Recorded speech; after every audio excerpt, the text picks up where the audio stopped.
Sasakawa, together with World Food Program under its project Agriculture and Market Support Program, which aims at linking smallholder farmers to markets and reduction of post-harvest losses, have trained over 40 agro-chemical dealers in safe pesticide handling. As we use pesticides without cautions on their effect on human beings, and also we fail in certain ways of identifying the pest before using the chemical, so we end up choosing the wrong chemicals for the wrong pests. And so the training is all about how to improve production of food in Karamoja.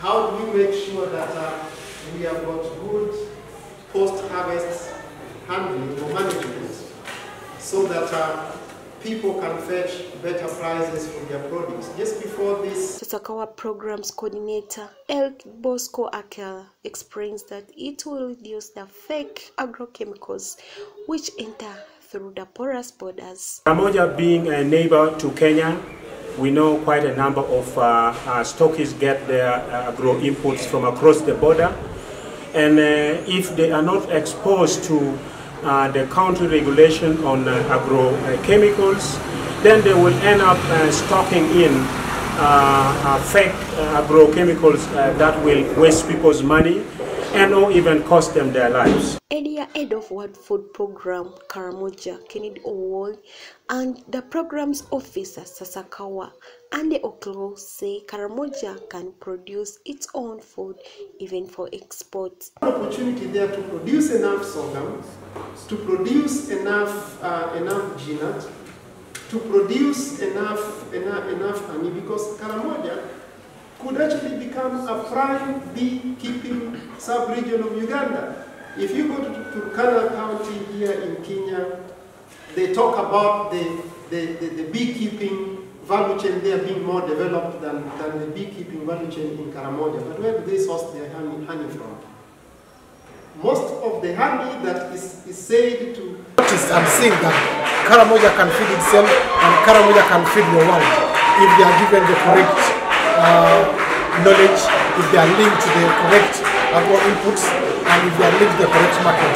Oklo say proper use of agrochemicals will lead to sustainable production of food in Karamoja. Using drought-tolerant crops, disease-tolerant varieties, and also using practices.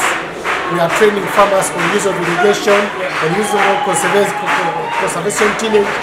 All that helps to mitigate the effect of climate change by diversifying crop production.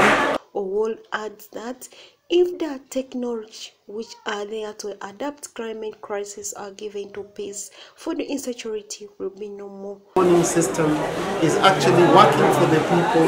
The technologies that are there that help us to adapt to the climate crisis are actually made available to the people to make sure that we are able to actually produce enough food in Karamoja. Abem District Commercial Officer David Ogwan commended UBC for development programs regularly aired. The media is helping us to spread what is in Karamoja to other parts of the country, especially UBC. And some of you who have been watching UBC, there's a farm and circle kind of thing in it. Me, I like those areas, farms and circle. They always take people, even how to register circle, how to register farmers association, all of them, including agriculture itself. So we want to, whatever happens in Karamoja here, they will take at the whole country and the whole world. They will watch and say, hey, there's opportunity in Karamoja. Participants were urged to use skills gained to fight food insecurity in the region. Moriniga, UBC, Moroto.